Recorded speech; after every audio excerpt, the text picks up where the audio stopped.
আবার গোপালের দেখা নেই। না না, গোপালও যেন বড্ড অনিয়মিত হয়ে যাচ্ছে আজকাল। আজকাল কি বলছেন মহারাজ? এটা তো গোপালের প্রতিদিনের অভ্যাস হয়ে গেছে। গোপালের এই অভ্যেস অন্যরা অনুসরণ করলে কি ক্ষতি হতে পারে? কোন ক্ষতির কথা বলছেন মহারাজ?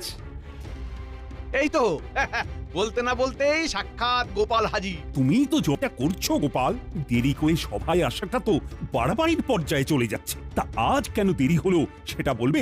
গিন্নিকে সামলাতে গিয়ে দেরি হয়ে গেছে মহারাজ। ডাহা মিথ্যে কথা, এটা গোপালের একটা অজুহাত। না না না না না, কোনো অজুহাত আমি শুনতে রাজি নই। দেরি করে আসার জন্য শাস্তি তোমায় পেতেই হবে। আগে মহারাজ, হাত বটে, তবে সেটা অজুহাত নয়, বরং সাহায্যের হাত।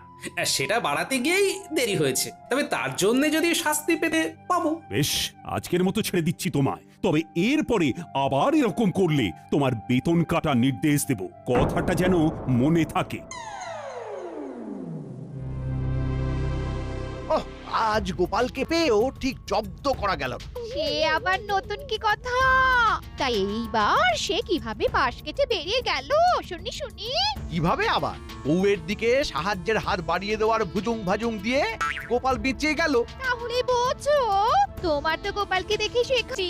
ও এমন কপাল যে আমার কবে হবে? এতে খামোখা কপাল চাপড়ানোর মতো কি হলো? তোমার তো কিছুতে কিছু হয় না। না না, এবারে হালকা করে ছেড়ে দিলে হবে না, একেবারে চেপে চেপে ধরতে হবে। এই মরেছে। আরে আরে, একই হাল কেটে ফেলেছি মনে হচ্ছে। নাও, সবজি কটা কেটে সাহায্য করো দেখি। তুমি কতটা কাটলে তবে তো রান্না হবে, না হলে পেটে গামছা বেঁধে বসে থাকবে।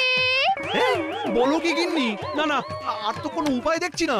আমি রান্নাঘরে চললাম। উফ, এমন দজ্জাল গিন্নির হাতে পড়েছি, এখন তরকারি কেটেই খেতে হবে। একই মন্ত্রী মশাই, এ কি দৃশ্য দেখছি?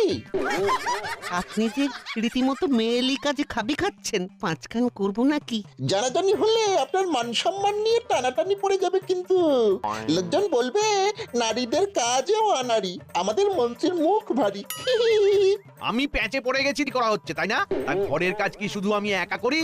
এরকম কাজ তো গোপালও করে। যদি হাসতেই হয় তবে গোপালের সামনে গিয়ে হাস না যত পারিস। আপনি বললে তাই করব, তবে ঘুরে ফিরে এসে আপনার কাছেই আসবো।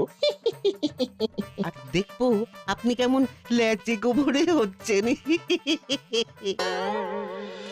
রাজসভায় আমাকে নিয়ে আচ্ছা একটা ঘোট পেকেছে দেখছি, তবে আমাকেও ঢোক গিলে ফেললে হবে না। ঠান্ডা মাথায় ঝড় ঝাপটা সব সামলাতে হবে।